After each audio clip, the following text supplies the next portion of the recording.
পাঠলৈ আদৰণি জনাইছোঁ। আজিৰ ভিডিঅ'টোত আমি ইণ্ডিয়ান কনষ্টিটিউশ্যনৰ বেচিক ষ্ট্ৰাকচাৰ বা মৌলিক গাঁথনিৰ বিষয়ে আলোচনা কৰিম।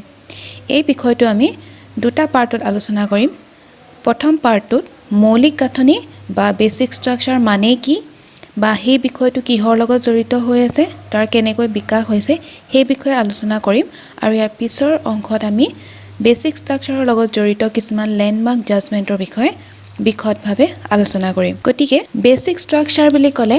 সেই ধাৰণাটো আমাৰ সংবিধানৰ সংশোধনী প্ৰক্ৰিয়াটোৰ লগত জড়িত হৈ আছে। বেচিক ষ্ট্ৰাকচাৰ আমি উদাহৰণ হিচাপে এটা ঘৰ বা বিল্ডিঙৰ কিছুমান খুব গুৰুত্বপূৰ্ণ যি স্তম্ভ থাকে, যোনে সেই ঘৰটো বা বিল্ডিংটো ধৰি ৰাখে, তাৰ লগত কল্পনা কৰি ল'ব পাৰোঁ। যিহেতু সেই স্তম্ভ বা পিলাৰ কেইটাই গোটেই ঘৰটো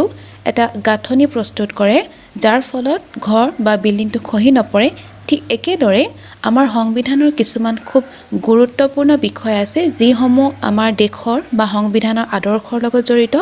বা জনসাধাৰণৰ অধিকাৰসমূহৰ লগত জড়িত বা আমাৰ শাসন ব্যৱস্থাটোৰ লগত জড়িত। সেই বিষয়সমূহে আমাৰ সংবিধানৰ স্তম্ভৰ দৰে কাম কৰে, যোনে সংবিধানখনক ধৰি ৰাখিছে। গতিকে সেই স্তম্ভসমূহক বা সেই বিষয়সমূহক সংৰক্ষণ কৰাটো বা তাক সুৰক্ষিত কৰি ৰখাটো অতি গুৰুত্বপূৰ্ণ। এনে এটা বিষয়ৰ লগত জড়িত হোৱাৰ বাবে বেচিক ষ্ট্ৰাকচাৰ বা মৌলিক গাঁথনিৰ বিষয়টো সময়ৰ লগত লাহে লাহে বিকাশ হ'ব ধৰিছে। গতিকে আমি সকলোৱে জানো যে আমাৰ সংবিধানখন সংশোধন প্ৰক্ৰিয়াটোৰ লগত আমাৰ দেশৰ পাৰ্লিয়ামেণ্ট জড়িত হৈ আছে। সংবিধানৰ আৰ্টিকল 368তে কোৱা হৈছে যে আমাৰ সংবিধানখন কেৱল ইণ্ডিয়াৰ পাৰ্লিয়ামেণ্ট বা সংসদেহে সংশোধন কৰিব পাৰিব। অইন কোনো কৰ্তৃপক্ষই ভাৰতীয় সংবিধানখনক সংশোধন কৰাৰ ক্ষমতা লাভ কৰা নাই। এইখিনিতে এটা প্ৰশ্ন উত্থাপিত হয় যে সংবিধানখন সংশোধন কৰাৰ ক্ষেত্ৰত পাৰ্লিয়ামেণ্টে নিজ ইচ্ছা অনুসৰি সংশোধন কৰিব পাৰে নেকি বা ক্ষমতা প্ৰয়োগ কৰিব পাৰে নেকি? এনে এক প্ৰশ্নৰ উত্তৰ বিচাৰিবলৈ যাওঁতেই সুপ্ৰিম কোৰ্টত অৰ্থাৎ উচ্চতম ন্যায়ালয়ত বহুতবিলাক গোচৰৰ সমাধানৰ হিচাপে কিছুমান গুৰুত্বপূৰ্ণ ৰায়দান বা জাজমেণ্ট দিয়া হৈছিল। সেই জাজমেণ্টসমূহত যিসমূহ কথা কোৱা হৈছিল তাৰ ভিত্তিতেই বেচিক ষ্ট্ৰাকচাৰ বা মৌলিক গাঁথনিৰ ধাৰণাটোৰ বিকাশ হৈছে। এই গোচৰসমূহৰ ভিতৰত এটা অন্যতম গুৰুত্বপূৰ্ণ গোচৰ আছিল 1973 Kesavananda Bharati versus Union of India. এই কেছটোতে পোনপ্ৰথমবাৰৰ বাবে উচ্চতম ন্যায়ালয়ে বেচিক ষ্ট্ৰাকচাৰ ধাৰণাটো বা সেই শব্দকেইটা ইন্ট্ৰডিউচ কৰিছিল। গতিকে আমি ক'ব পাৰোঁ যে বেচিক ষ্ট্ৰাকচাৰত সংবিধানৰ কিছুমান গুৰুত্বপূৰ্ণ বিষয় অন্তৰ্ভুক্ত কৰা হৈছে, যাক নেকি সংসদে সংবিধানখন সংশোধন কৰা প্ৰক্ৰিয়াটোত সংশোধন কৰিব নোৱাৰে বা খৰ্ব কৰিব নোৱাৰে। তাৰপিছত যদি আমি চাওঁ যে সংবিধানৰ কোন অংশত বেচিক ষ্ট্ৰাকচাৰৰ বিষয়ে উল্লেখ কৰা আছে, সংবিধানৰ প্ৰত্যেকটো পাৰ্ট বা প্ৰত্যেকটো অনুচ্ছেদত কিছুমান নিৰ্দিষ্ট বিষয়ক ব্যাখ্যা কৰা হৈছে। সংবিধানত বৰ্তমান আমাৰ 470টা আৰ্টিকল অৰ্থাৎ 470 অনুচ্ছেদ, 25টা পাৰ্টছ অৰ্থাৎ 25টা অংশ আৰু 12 স্কেডিউল বা 12খন অনুসূচী আছে। কিন্তু দেখা যায় যে সংবিধানৰ কোনো অনুচ্ছেদ, কোনো অংশ বা কোনো অনুসূচীত স্পষ্টকৈ বেচিক ষ্ট্ৰাকচাৰ শব্দকেইটা উল্লেখ কৰা হোৱা নাই। কিন্তু প্ৰত্যক্ষভাৱে এই শব্দকেইটা উল্লেখ নকৰিলেও আমাৰ সংবিধানৰে আৰ্টিকল 13 আৰু আৰ্টিকল 368ত সংসদে আইন প্ৰণয়ন কৰাৰ ক্ষেত্ৰত বা সংবিধানখন সংশোধন কৰাৰ ক্ষেত্ৰত কিছু পৰিমাণে সীমাবদ্ধতা আৰোপ কৰা দেখা যায়। আৰু সেই সীমাবদ্ধতা আৰু প্ৰত্যক্ষভাৱে তাত উল্লেখ কৰা হোৱা নাই, কিন্তু পৰোক্ষভাৱে এই অনুচ্ছেদ দুটাই কিছু পৰিমাণে সংসদৰ ওপৰত সীমাবদ্ধতা আৰোপ কৰা দেখা যায়। আমি আগতে কৈছোঁ যে বেচিক ষ্ট্ৰাকচাৰ ধাৰণাটো পৰিৱৰ্তিত সময়ৰ লগত বিকাশ হোৱা এটা ধাৰণা। বিভিন্ন সময়ত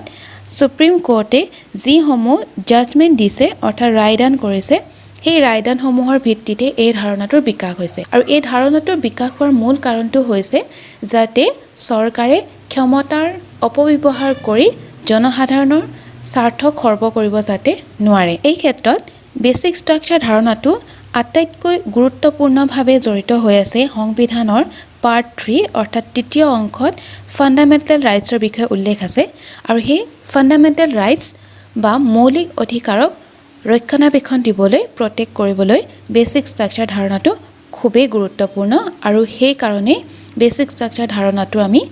ইভলভ কৰিছোঁ বা বিকাশ কৰিছোঁ যদি আমি ইভলিউচন প্ৰক্ৰিয়াটো চাওঁ তেনেহলে বেসিক স্ট্ৰাকচাৰ কনসেপ্টটো ইভলভ হোৱাৰ ক্ষেত্ৰত বা বিকাশ হোৱাৰ ক্ষেত্ৰত বহুতো ল্যান্ডমাৰ্ক জাজমেন্ট আছে যিসমূহৰ বিষয়ে আমি পৰৱৰ্তী ভিডিওটোত বিশদভাৱে আলোচনা কৰিম কিন্তু এটা খুবেই গুৰুত্বপূৰ্ণ জাজমেন্ট আহিছিল 1951 শংকৰী প্ৰসাদ কেছটোত শংকৰী প্ৰসাদ কেছত এটা প্ৰশ্ন উত্থাপিত হৈছিল যে যেতিয়া সংসদে সংবিধানখন সংশোধন কৰে তেতিয়া মৌলিক অধিকাৰসমূহ যিসমূহ নাগৰিকৰ সুবিধাৰ বাবে বা তেওঁলোকৰ সৰ্বাংগীন বিকাশৰ বাবে দিয়া হৈছে সেইসমূহকো সংশোধন কৰিব পাৰে নেকি আৰু যিটো মৌলিক অধিকাৰ এই কেছটোৰ লগত সাঙুৰ খাই আছিল সেইটো হৈছে ফাণ্ডামেণ্টেল ৰাইটছত উল্লেখ থকা ৰাইট টু প্ৰপাৰ্টি অৰ্থাৎ সম্পত্তিৰ অধিকাৰ এই প্ৰশ্নটোৰ উত্তৰ বিচাৰিবলৈ যাওঁতে সুপ্ৰিম কোৰ্টে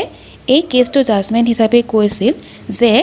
আৰ্টিকল 368 অধীনত পাৰ্লিয়ামেণ্টে সংবিধানৰ যিকোনো অংশকে সংশোধন কৰিব পাৰে গতিকে পাৰ্লিয়ামেণ্টে নাগৰিকৰ বাবে উল্লেখিত মৌলিক অধিকাৰসমূহকো সংশোধন কৰিব পাৰে অৱশ্যে এইখিনিতে আৰু এটা গুৰুত্বপূৰ্ণ কথা যে সংসদে অৰ্থাৎ পাৰ্লিয়ামেণ্টে কনষ্টিটিউচনখন এমেন্ড কৰিবলৈ যাওঁতে আমাৰ সংবিধানৰ অন্য এটা গুৰুত্বপূৰ্ণ অনুচ্ছেদ আৰ্টিকল 13ত যি কথা উল্লেখ কৰা হৈছে আইনৰ যি ব্যাখ্যা দিয়া হৈছে তাৰ প্ৰতিও লক্ষ্য ৰখা উচিত আৰ্টিকল 13ত কোৱা হৈছে যে সংসদে যেতিয়া আইন প্ৰণয়ন কৰে সেই আইনে কেতিয়াও পাৰ্ট 3 অৰ্থাৎ তৃতীয় অংশত উল্লেখিত মৌলিক অধিকাৰসমূহ খৰ্ব কৰিব নালাগে গতিকে সংবিধান সংশোধন কৰা প্ৰক্ৰিয়াটোতো সংসদে এখন আইন প্ৰণয়ন কৰিব লাগে তাৰ মানে এখন বিধেয়ক উত্থাপিত কৰি তাক আইন হিচাপে পৰিগণিত কৰাৰ পিছতহে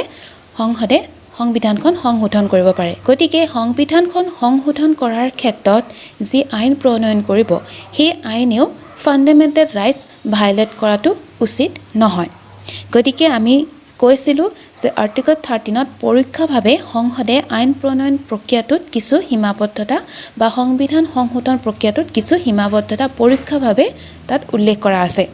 গতিকে আমি ইয়াত দেখিলোঁ যে সংসদে আইন প্ৰণয়ন কৰোঁতে মৌলিক অধিকাৰসমূহ কেতিয়াও ভংগ কৰিব নোৱাৰিব বেসিক স্ট্ৰাকচাৰ বা মৌলিক গাঁথনিটো সংসদৰ কোনো অংশত তাত উল্লেখ নাথাকিলেও আমাৰ সংবিধানৰ কিছু গুৰুত্বপূৰ্ণ বিষয়ক আমি সেই মৌলিক গাঁথনিৰ ভিতৰত অন্তৰ্ভুক্ত কৰি এটা ধাৰণা আমি সৃষ্টি কৰি লৈছোঁ যাতে সংবিধানখনৰ মৰ্যাদা বা সংবিধানৰ যি আদৰ্শসমূহ তাৰ যি গুৰুত্ব সেয়া যাতে খৰ্ব নহয় লগতে নাগৰিকৰ যাতে অধিকাৰ খৰ্ব নহয় আৰু শাসন ব্যৱস্থাটোত কোনো যাতে খেলিমেলিৰ সৃষ্টি নহয় সুবিধাৰ বাবে ইয়াতে কেইটামান বিষয় ইয়াত উল্লেখ কৰা হৈছে যিকেইটা মৌলিক গাঁথনি বা বেসিক স্ট্ৰাকচাৰত অন্তৰ্ভুক্ত কৰা আছে তাৰে প্ৰথমটো হৈছে সুপ্ৰিমেসি অফ দা কনষ্টিটিউশন তাৰ মানে সংবিধানৰ সৰ্বোচ্চ কৰ্তৃত্ব আমাৰ দেশত সংবিধানখনে হৈছে সৰ্বোচ্চ কৰ্তৃত্বৰ অধিকাৰী তাৰ মানে সংবিধান ভংগ কৰি আমাৰ দেশত কোনো সিদ্ধান্ত গ্ৰহণ কৰিব নোৱাৰি বা কোনো ধৰণৰ আইন প্ৰণয়ন কৰিব নোৱাৰি সংবিধানত উল্লেখ কৰা প্ৰতিটো দিশ বা প্ৰতিটো বিষয়ৰ ওপৰত গুৰুত্ব দি তাক ভংগ নকৰাকৈহে আমি আমাৰ দেশৰ শাসন ব্যৱস্থা বা আইন প্ৰণয়ন কৰিব পাৰোঁ তাৰ পিছত আছে sovereign democratic and secular of the Indian polity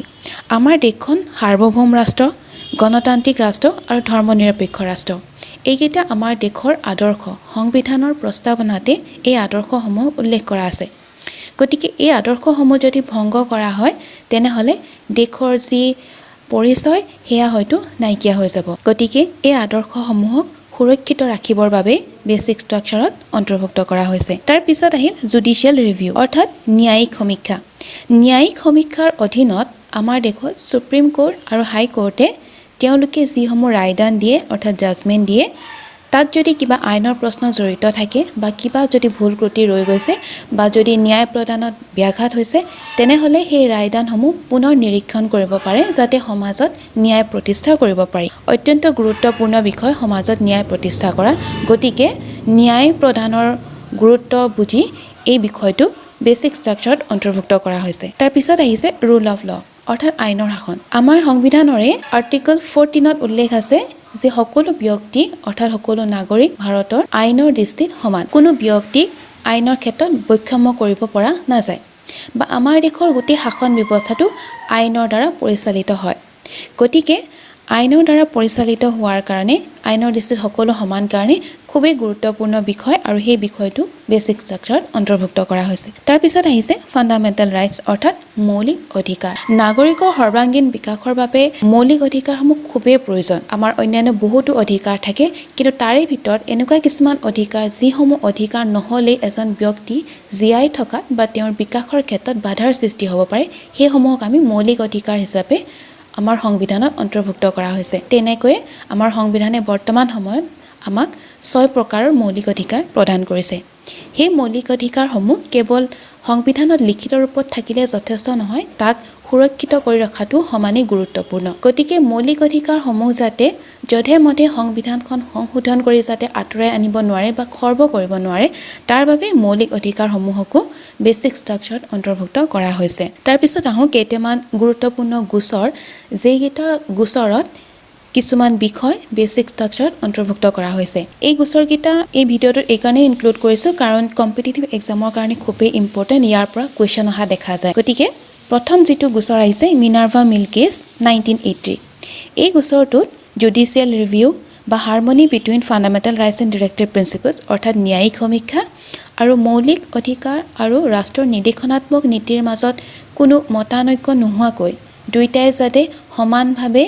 কামবোৰ কৰি যাব পাৰে তাৰ ব্যৱস্থা কৰিবৰ বাবে বেসিক ষ্ট্ৰাকচাৰত অন্তৰ্ভুক্ত কৰা হৈছে এই বিষয়কেইটা তাৰ পিছত আহিছে কিহতো হলোহান কেছ 1993 এই গোচৰটোত যি ৰায়দান দিয়া হৈছে জাজমেন্ট দিয়া হৈছিল সেই জাজমেন্টৰ ওপৰত ভিত্তি কৰি ফ্ৰী এণ্ড ফেয়াৰ ইলেকশ্যন অৰ্থাৎ মুক্ত আৰু নিকা নিৰ্বাচনী ব্যৱস্থা সভৰিং ৰিপাব্লিক এণ্ড ডেমক্ৰেটিক নেচাৰ অৰ্থাৎ আমাৰ দেশৰ সাৰ্বভৌমত্ব গণৰাজ্য আৰু গণতান্ত্ৰিক যি আদৰ্শ আছে সেইসমূহক বেসিক ষ্ট্ৰাকচাৰত অন্তৰ্ভুক্ত কৰা হ'ল তাৰ পিছত এছআৰ বুমাই কেছ 1994 এই কেছটোৰ ৰায়দানৰ ফলত ফেডাৰেলিজম অৰ্থাৎ আমাৰ দেশৰ যে যুক্তৰাষ্ট্ৰীয় ব্যৱস্থা ভাৰত এখন অৰ্ধ যুক্তৰাষ্ট্ৰীয় ব্যৱস্থা কিন্তু যুক্তৰাষ্ট্ৰীয় ব্যৱস্থাৰ বহুতখিনি বৈশিষ্ট্য আমাৰ দেশত দেখা যায় গতিকে সেই যুক্তৰাষ্ট্ৰীয় ব্যৱস্থাৰ তাৰ লগতে ধৰ্মনিৰপেক্ষ ঐক্য আৰু সংহতি মানে ইউনিটি আৰু ইন্টিগ্ৰিটিকো আমাৰ সংবিধানৰ বেসিক ষ্ট্ৰাকচাৰত অন্তৰ্ভুক্ত কৰা হৈছে তাৰ পিছত আহিছে ইন্দ্ৰ সাহানী কেছ 1992 যোনটো কেছত ৰায়দানৰ জৰিয়তে ৰুল অফ ল অৰ্থাৎ আইনৰ শাসনক বেসিক ষ্ট্ৰাকচাৰত অন্তৰ্ভুক্ত কৰা হ'ল গতিকে আমি গম পালো যে বেসিক ষ্ট্ৰাকচাৰত কিছুমান খুবেই গুৰুত্বপূৰ্ণ আদৰ্শ বা নাগৰিকৰ অধিকাৰৰ লগত জড়িত বিষয়সমূহ বা শাসন ব্যৱস্থাৰ লগত জড়িত বিষয়সমূহক অন্তৰ্ভুক্ত কৰা হৈছে বৰ্তমান সময়ত যদি চাওঁ যে সংবিধানখন সংশোধন কৰাৰ ক্ষেত্ৰত সংসদে অৰ্থাৎ পাৰ্লিয়ামেণ্টে কেনেকুৱা ধৰণৰ ভূমিকা পালন কৰে বা কেনেকুৱা ধৰণৰ ক্ষমতা প্ৰয়োগ কৰিব পাৰে এই ক্ষেত্ৰত সংসদে সংবিধানখন সংশোধন কৰাৰ ক্ষেত্ৰত তেওঁলোকে বেসিক ষ্ট্ৰাকচাৰ অৰ্থাৎ মৌলিক গাঁথনিক কোনো ধৰণৰ খৰ্ব নকৰাকৈ তেওঁলোকে সংবিধানখন সংশোধন কৰিব পাৰে বেসিক ষ্ট্ৰাকচাৰত অন্তৰ্ভুক্ত বিষয়সমূহক তাৰ পৰা আমি খৰ্ব কৰিব নোৱাৰো বা তাৰ পৰা আঁতৰাই নষ্ট কৰিব নোৱাৰো কিন্তু প্ৰয়োজন সাপেক্ষে আমি বেসিক ষ্ট্ৰাকচাৰত নতুন নতুন বিষয় অন্তৰ্ভুক্ত কৰিব পাৰো যিসমূহ অত্যন্ত আৱশ্যক হয় যিসমূহ বিষয়ে আমাৰ সংবিধানৰ বা আমাৰ দেশখনৰ কাৰণে স্তম্ভৰ দৰে কাম কৰে মূল গাঁথনি হিচাপে কাম কৰে তাৰ উপৰিও সংবিধানখন সংশোধন কৰোঁতে যিসমূহ আইন প্ৰণয়ন কৰা হয় সেই আইনসমূহে যাতে আৰ্টিকল 13ত যি কথা উল্লেখ আছে তাক যাতে ভায়োলেট নকৰে অৰ্থাৎ খৰ্ব নকৰে তাৰ প্ৰতিও পাৰ্লিয়ামেণ্টে দৃষ্টি ৰাখিবলগীয়া হয় অৰ্থাৎ কোনো ধৰণৰ সংবিধান সংশোধনী আইনে যাতে ফান্ডামেন্টাল ৰাইটস ভায়োলেট নকৰে তাৰ প্ৰতি দৃষ্টি ৰাখিহে পাৰ্লিয়ামেণ্টে কনষ্টিটিউচনখন এমেন্ড কৰিব বা সংশোধন কৰিব পাৰে তাৰোপৰি কিছুমান বিশেষ গুৰুত্বপূৰ্ণ যাক আমি লেণ্ডমাৰ্ক জাজমেন্ট বা লেণ্ডমাৰ্ক কেছ বুলি কৈছো যোনবিলাক জাজমেন্টে বেসিক ষ্ট্ৰাকচাৰ ধাৰণাটো বিকাশ হোৱাৰ ক্ষেত্ৰত যথেষ্ট সহায় কৰিছে বা কন্ট্ৰিবিউট কৰিছে তাৰ ভিতৰত প্ৰথমটো 1951ত Shankari Prasad case Golaknath case 24th constitution amendment এক্টৰ যেটো কেছ আছিল কেশৱানন্দ ভাৰতী কেছ আৰু মিনাৰ্ভা মিল কেছ এই গোচৰসমূহৰ বিষয়ে আমি পৰৱৰ্তী ভিডিঅ'ত বিশদভাৱে আলোচনা কৰিম ইয়াৰ পিছতে আপোনালোকৰ সুবিধাৰ বাবে কেইটামান কুৱেশ্যন ইয়াত উল্লেখ কৰা হৈছে যাৰ ফলত আপোনালোকৰ বেসিক ষ্ট্ৰাকচাৰ ধাৰণাটো আৰু বেছি সবল হ'ব বা ভালদৰে বুজিব পাৰিব গতিকে এই প্ৰশ্নকেইটাৰ উত্তৰ আপোনালোকে নিজে প্ৰথমতে দিবলৈ চেষ্টা কৰিব আৰু কমেন্ট সেকশনত জনাব যে আপোনালোকে এইকেইটা উত্তৰ দিব পাৰিলে নাই বা কেইটা শুদ্ধ হ'ল প্ৰথম কুৱেশ্যনটোত ইয়াত সোধা হৈছে যে which statement is correct about basic structure আমাৰ বেসিক ষ্ট্ৰাকচাৰৰ বিষয়ে কোন কেইটা কথা বা ষ্টেটমেণ্ট শুদ্ধ হয় অপশ্যন দিয়া হৈছে প্ৰথমটো it is mention in the constitution under article 368 কোৱা হৈছে আমাৰ সংবিধানৰ আৰ্টিকল 368ত এই বিষয়টো উল্লেখ কৰা হৈছে সেকেন্ড অপশ্যন দিয়া হৈছে legislature can amend all parts of the constitution except basic structure অৰ্থাৎ পাৰ্লিয়ামেন্টে বেসিক স্ট্ৰাকচাৰ বাহিৰে সংবিধানখনৰ যিকোনো অংশ সংশোধন কৰিব পাৰে 3 নম্বৰত কোৱা হৈছে ইট ইজ এ ইভলিউশনাৰী প্ৰসেস অৰ্থাৎ এটো সময়ৰ লগত বিকাশ হোৱা এটা ধাৰণা তাৰ পিছত কোৱা হৈছে rule of law is a part of basic structure আইনৰ শাসন বা rule of law basic structure এটা অংশ হয় কোচ দিয়া হৈছে শুদ্ধ উত্তৰ বিচাৰিবৰ কাৰণে অপশ্যন এ দিয়া হৈছে 1 and 2 only correct option B কোৱা হৈছে 2 and 3 only correct অপশ্যন 3 কোৱা হৈছে 2 3 and 4 only correct আৰু অপশ্যন ডি কোৱা হৈছে only 4 correct ইয়াত যদি আমি স্টেটমেন্ট কেইটা চাওঁ 2 3 and 4 এই তিনিটা স্টেটমেন্ট কাৰেক্ট হয় বেসিক স্ট্ৰাকচাৰৰ লগত জড়িত এইকেইটা বিষয় গতিকে অপশ্যন সি শুদ্ধ হোৱা ইয়াত দেখা গৈছে আমি এমসিকিউ বিচাৰতে যিহেতু মোস্ট এপ্ৰোপ্ৰিয়েট এনসাৰটো বিচাৰিবলগীয়া হয় গতিকে অপশ্যন সি টো আমি ইয়াতে সিলেক্ট কৰিম দ্বিতীয় প্ৰশ্নটোত সোধা হৈছে যে বেসিক স্ট্ৰাকচাৰৰ ভিতৰত তলত দিয়া অপশ্যন কেইটাৰ কোনটো শুদ্ধ নহয় বা কোনটো মেনশন কৰা হোৱা নাই প্ৰথম অপশ্যনত দিয়া হৈছে সুপ্ৰিমেসি অফ দা পাৰ্লিয়ামেন্ট পিছত দিয়া হৈছে সুপ্ৰিমেসি অফ দা কনষ্টিটিউশ্যন অপশ্যন সি দিয়া হৈছে সভৰেনিটি অপশ্যন ডি দিয়া হৈছে ফান্ডামেন্টাল ৰাইটস ইয়াতে শুদ্ধ উত্তৰটো হ'ব সুপ্ৰিমেসি অফ দা পাৰ্লিয়ামেন্ট তাৰ মানে পাৰ্লিয়ামেন্টৰ সৰ্বোচ্চ ক্ষমতা আমাৰ বেসিক স্ট্ৰাকচাৰত অন্তৰ্ভুক্ত কৰা হোৱা নাই কিয়নো আমাৰ দেশত সংবিধানখন হৈছে সৰ্বোচ্চ ক্ষমতাৰ অধিকাৰী আমি যদি ইউকে বা ব্ৰিটেইনৰ কথা যদি চাওঁ ব্ৰিটেইনত সুপ্ৰিমেসি অফ দা পাৰ্লিয়ামেন্ট এক্সিষ্ট কৰে তাৰ মানে ইউকেতে সংসদখন সৰ্বোচ্চ ক্ষমতাৰ অধিকাৰী তাত সংসদে কোৱা কথা খৰ্ব কৰি একো আইন প্ৰণয়ন বা সিদ্ধান্ত গ্ৰহণ কৰিব পৰা নাযায় কিন্তু আমাৰ ভাৰতৰ ক্ষেত্ৰত আমাৰ দেশত সংবিধানখন হৈছে সৰ্বোচ্চ ক্ষমতাৰ অধিকাৰী গতিকে আমি সংবিধানখন খৰ্ব কৰি আমাৰ দেশত কোনো আইন প্ৰণয়ন কৰিব নোৱাৰো গতিকে ইয়াত শুদ্ধ উত্তৰটো হ'ব অপশ্যন এ 3 নম্বৰ প্ৰশ্নটোত সোধা হৈছে in which landmark case Supreme Court of India introduce the concept of basic structure অপশ্যনত দিয়া হৈছে option A Kesavananda Bharati case option B Golaknath case option C Minerva mill case option D Shankari Prasad case ইয়াত শুদ্ধ উত্তৰটো হ'ব option A Kesavananda Bharati case যোনটো 1973 আহিছিল য'ত সুপ্ৰিম কোৰ্টে পোন প্ৰথমবাৰৰ বাবে যেটো আমাৰ বেসিক স্ট্ৰাকচাৰ ধাৰণা বা কনসেপ্ট হেতু তেওঁলোকে ইন্ট্ৰডিউস কৰিছে গতিকে Kesavananda Bharati case basic structure এটা লেণ্ডমাৰ্ক জাজমেন্ট বুলি আমি ক'ব পাৰো গতিকে এইখিনি আছিল আজিৰ ভিডিঅ'টোত বেসিক স্ট্ৰাকচাৰৰ বিষয়ে কিছু সম্যক ধাৰণা বা তাত আমি সেই বেসিক স্ট্ৰাকচাৰটোৰ বিষয়ে তাৰ অৰ্থনো কি সেই বিষয়ে আমি জানিব পাৰো বা সেই বিষয়টো কিহৰ লগত জড়িত সেই বিষয়ে আমি জানিব পাৰিলো আশা কৰিছো এই ভিডিঅ'টো আপোনালোকক কিছু পৰিমাণে হলেও উপকৃত কৰিব ইয়াৰ পৰৱৰ্তী ভিডিঅ'ত আমি বেসিক স্ট্ৰাকচাৰৰ লগত জড়িত যিসমূহ লেণ্ডমাৰ্ক জাজমেন্ট আছে সেই সমূহৰ বিষয়ে আলোচনা কৰিম ধন্যবাদ